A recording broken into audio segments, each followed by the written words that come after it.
Ragging குறித்த விழிப்புணர்வு ஏற்படுத்தும் விதமாக மருத்துவக் கல்லூரி மாணவர்கள் முதலாம் ஆண்டு மாணவர்களை வரவேற்று ராகிங் செய்ய மாட்டோம் என உறுதிமொழி ஏற்றனர்.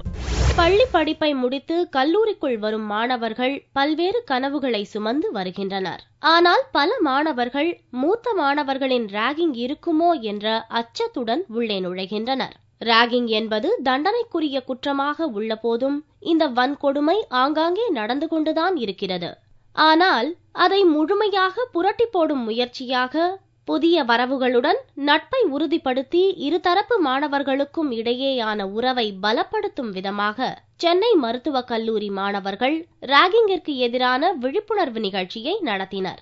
இந்த நிகழ்ச்சியில் மூத்த மாணவர்கள் கல்லூரி முதல்வர் கனகசபை தலைமையில் கல்லூரிக்கு புதிதாக வரும் மாணவர்களை வரவேற்று ராகிங் செய்ய மாட்டோம் என்று உறுதிமொழி எடுத்துக் கொண்டனர். We will not indulge in any behavior or act that may come under the definition of ragging. We will not participate, abet or propagate ragging in any form. இந்த நிகழ்ச்சி குறித்து பேசிய சென்னை மருத்துவக் கல்லூரி முதல்வர் கனகசபை, ராகிங் நடைபெறாமல் தடுப்பதற்காக ஜூனியர் மாணவர்கள் எல்லோருக்கும் ஒரே இடத்தில் அறைகள் ஒதுக்கப்பட்டுள்ளதோடு ஆன்டி ராகிங் குழு மற்றும் பறக்கும் படை அமைத்து ராகிங் நடைபெறாமல் கண்காணிக்கப்பட்டு ராகிங் தொடர்பான குற்றங்களுக்கு உடனுக்குடன் நடவடிக்கை எடுக்கப்படும் என்று தெரிவித்தார். ஒரு பறக்கும் படை ஆன்டி ராகிங் கமிட்டி ஃபார்ம் பண்ணியிருக்கிறோம். அவங்க திடீர்னு நேரத்தில் வேணாலும் போய் சோதனை பண்ணுவாங்க. கல்லூரி விடுதியிலே அதேமாரி உதவி வார்டன் சீஃப் வார்டன் ரொம்ப செக் பண்ணிட்டு இருக்காங்க. அந்த ஜூனியர்ஸ் எல்லாம் ஒன்னாவே ஒரு 10 ரூம் 15 ரூம் தொடர்ந்து ஜூனியர்ஸ் அலாட் பண்ணியிருக்கிறோம். அது மட்டுமல்ல ஒரு உதவி பேராசிரியர் இரவு தினம் 7 மணிக்கு நைட் அங்கே போய் பார்த்து இருப்பாங்க. காலை 7 மணி அவங்க டியூட்டி பண்றாங்க. அங்கே இதெல்லாம் பற்றாமல் ஒரு புகார் பெட்டியும் முதல் அறை முன்னாடியே வச்சிருக்கிறோம். ராகிங் ஏதாவது இருந்தால் கம்ப்ளைண்ட் கொடுக்கலாம்னு சொல்லிட்டு.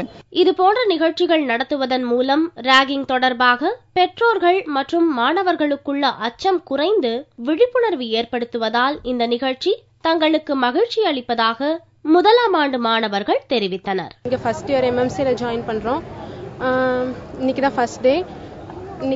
இங்க சீனியர்ஸ் எல்லாம் ராகிங்லாம் எதுவுமே இல்லை, ரொம்ப ஃப்ரெண்ட்லியா மூவ் பண்றாங்க.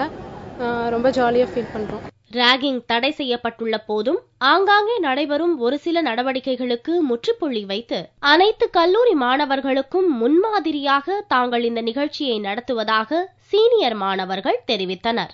அவங்க ஒரு சைக்கலாஜிக்கலா நாங்க அஃபெக்ட் பண்ணாம பாத்துக்கோம். அவங்களுக்கு ஒரு நல்ல கைட்லைன்ஸ் கொடுத்து அவங்கள வாழ்க்கையில முன்னேற்றத்துக்காக பாடுபடுவோம். எல்லா காலேஜுகளையும் இது மாதிரி எல்லா இடத்துலயுமே இது மாதிரி நடத்தப்பட வேண்டும். அதுதான் பாத்தீங்கன்னா எல்லா மனசுலையும் விழிப்புணர்வு ஏற்படுத்தும். ஃபர்ஸ்ட் எம்எம்சி அதுக்கு ஒரு முன்னோடியா நடந்துக்குது. அதே மாதிரி மற்ற காலேஜுகளும் அதை பின்பற்றி நடந்துக்கணும்னு நான் ஆசைப்படுறேன். காலேஜ்ல ஆக்சுவலா ராகிங் இல்ல. நாங்க ஆன்டி ராகிங் ஓத் எடுத்து இன்னைக்கு ராகிங் இருக்காதுன்னு நாங்க எல்லாரும் இன்னைக்கு ஓத் எடுக்கிறோம். செகண்ட் இயர்ஸ் எல்லாருமே. ஸோ எங்க ஜூனியர்ஸ் எல்லாத்தையும் நாங்கள் நல்லா பார்த்துப்போம். பிரதர்ஸ் அண்ட் சிஸ்டர்ஸாக நினச்சி நல்லா பார்த்துப்போம். ஸோ அவங்க யாரும் கவலைப்பட வேணாம். பேரண்ட்ஸ் ஜூனியர்ஸ் யாருமே கவலைப்பட வேணாம். மருத்துவக் கல்லூரியில் முதலாம் ஆண்டு மாணவர்களுக்கான வகுப்பு தற்போது துவங்கியுள்ள நிலையில் கல்லூரி நிர்வாகம் இதுபோன்ற விழிப்புணர்வு நிகழ்ச்சியை நடத்துவது மகிழ்ச்சி அளிப்பதாக பெற்றோர்கள் தெரிவித்தனர்.